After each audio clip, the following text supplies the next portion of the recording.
Using reverb in our music is great. It creates a lot of character, it adds a lot of depth in our sound, and it gives you this sense of dimension, right? It makes you feel like your sound was created in this big, wide open area, or maybe just a small room, whatever it may be. Reverb is great. It adds a lot of life to our music. But the thing with reverb is sometimes it can be hard to control, it can be hard to tame, and if you just throw a reverb plugin on your sound and just crank it, a lot of times it's going to create a lot of noise, and it's going to make a lot of muddiness and create a lot of, things that we need to fix in our mix, and makes other things not stand out as well. So something that we can do, an awesome trick to do with reverb, is sidechaining our reverb signal to our main audio signal. So whatever that audio signal may be, whether it's a melody, whether it's chords, whether it's a vocal, what we can do is take the dry signal and the reverb signal, and we can sidechain the reverb signal to duck out every time that dry signal comes in. Let me explain it a little bit on this whiteboard.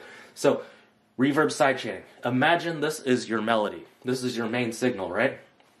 And then this is your reverb signal. You can see that they're both kind of consistently going at the same time, and when they do that, they're fighting for the same space, right? It's the same, similar frequencies, and it's just going at the same time. So, what we can do when we sidechain our reverb signal is basically this.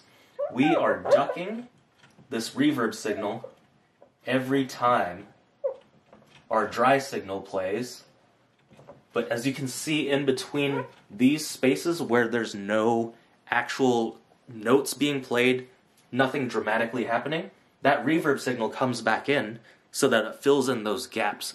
But when that signal actually hits, it's getting out of its way so that it can come through better in your mix, and it can clean up your mix dramatically. Once you start doing this on your melodies, on your vocals, on whatever, you're going to see a huge difference because reverb takes up a lot of space. There's a constant tail, and it piles up and piles up, and if you don't clean that up and you don't duck that out of the way every time your main signal comes in, it's going to interfere with it. And doing this prevents it. It's going to continue to roll over, but it prevents it from eating up that space when that main signal is there, because it's ducking out of the way every time this main signal comes in. So let's jump into the computer, and I'm going to show you how to do this in your DAW. Sidechaining reverb. We're just going to focus on one thing. So we're going to listen to these chords. This is without any reverb or any sidechain yet on this chord. This is just it dry.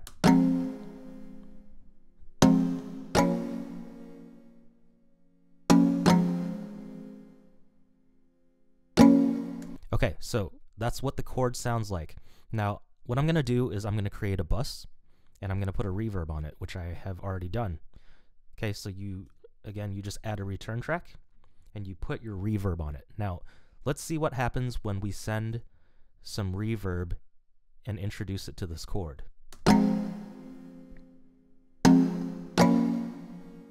It sounds cool, it has some depth, it has some life, but let me just make this really dramatic so you can see. It really interferes with the actual plucks itself.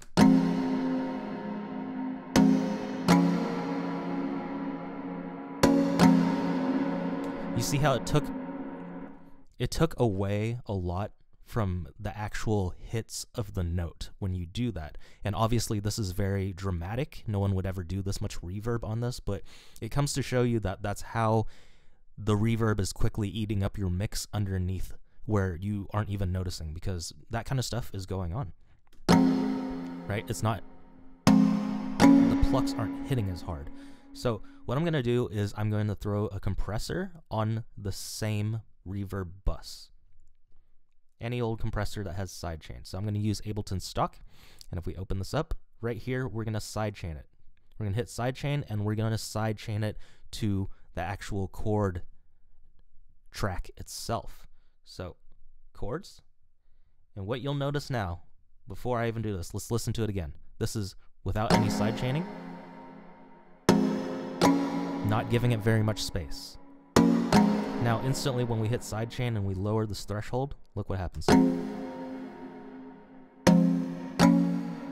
You see how those notes are popping through, and then when that compressor lets go, it slowly lets go and lets that reverb come back in.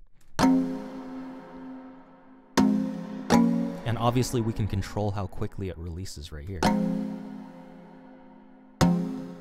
So this is more gradual. That reverb is gradually coming back in. If we had a quick release, it would instantly come back in after the note releases.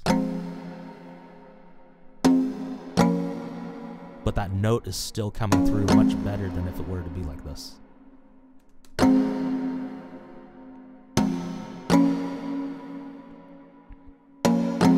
Again, no sidechain. Now this is sidechained. No sidechain.